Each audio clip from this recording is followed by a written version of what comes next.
হ্যাঁ, আসসালামু আলাইকুম।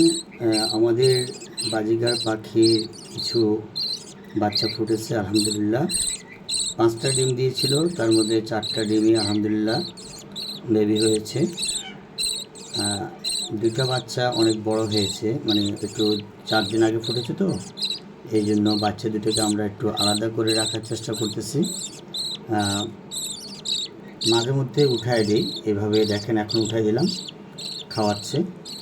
কারণ যদি একসাথে থাকে তাহলে ওই ছোট্ট যে বেবিটা দেখতে পাচ্ছেন, ওই বেবিটা কিন্তু পায়ের নিচে পড়ে মারা যাওয়ার সম্ভাবনা থাকে। দেখেন এই যে পিচ্ছি বেবিটা, দেখেন এই যে একেবারে পিচ্ছি, দেখছেন একেবারে পিচ্ছি।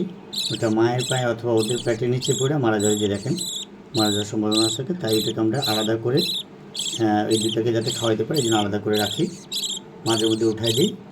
সবাই এই বুদ্ধিটা অবলম্বন করবেন, আশা করি